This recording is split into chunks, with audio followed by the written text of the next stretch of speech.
je ne me considère pas comme quelqu'un de mauvais. En gros, je pense que je suis quelqu'un de bien. Je suis gentil avec mes parents, je traite ma copine comme il faut. Je la sors, je lui fais des cadeaux.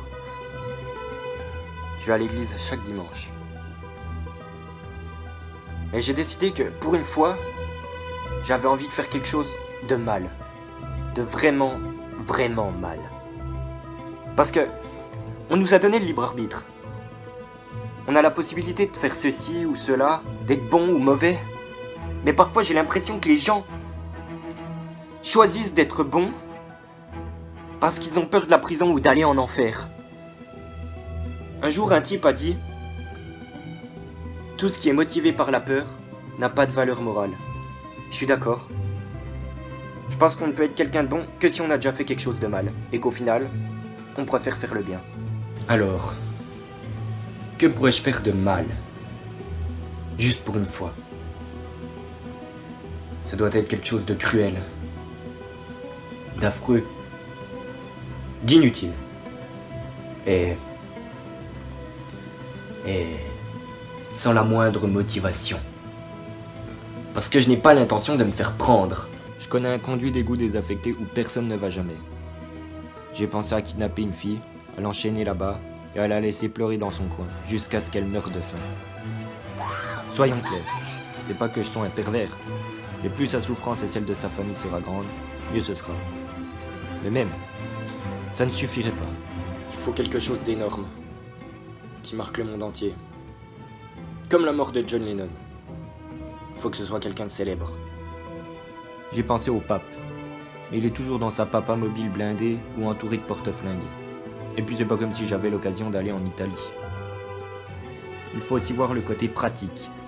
Ce doit être quelqu'un qui n'a pas de garde du corps, quelqu'un qui vit ici, à Gotham.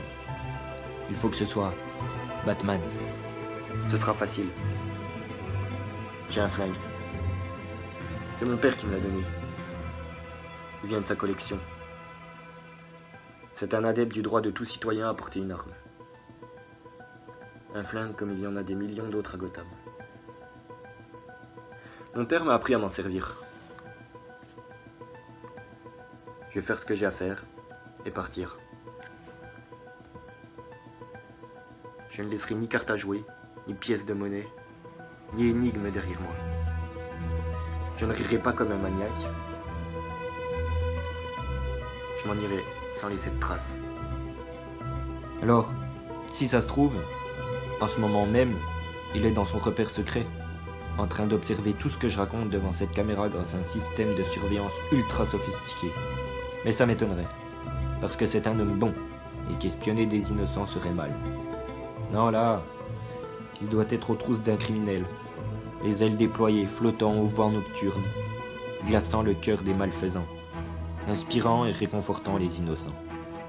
Il nous manquera à tous, surtout à moi. Un jour, il fera face à double face, ou se frottera à Poison Ivy, s'attaquera au repère de ces trois types déguisés en animaux dont le nom m'échappe, et le méchant saura que son heure aura sonné. Il y aura une bagarre et une poursuite au-dessus d'une machine à écrire géante, par exemple. La victoire sera rapide et décisive. Le gentil s'éclipsera avec panache, laissant le méchant méditer sur la gravité de ses méfaits. Car, chacun le sait, le crime ne paie pas. Et l'espace d'un instant, Batman se figera, le visage tourné vers la lumière, splendide vengeur de la nuit. Et là, dans une allée sombre, ou derrière la fenêtre d'un gratte-ciel, ou sur une butte herbeuse, ou n'importe où, il y aura un reflet. Et puis... et il sera mort. Oh oui, il va me manquer. Mais je ne vais pas le manquer. Ma balle va l'atteindre. Je suis sincère. Il me manquera vraiment. J'ai toujours été son plus grand fan. Je suis aussi son plus grand ennemi. Avant que quiconque ne le découvre, j'aurai disparu. Je vais détruire cette vidéo. Je n'aurai aucun motif. Je ne laisserai aucun indice. Je suis un parfait innocent. Ensuite, je pense que je terminerai la fac. J'épouserai ma copine. On aura 2 enfants. Une fille et un garçon, j'aimerais bien. J'aurai une vie saine et agréable. Et j'irai au paradis après ma mort.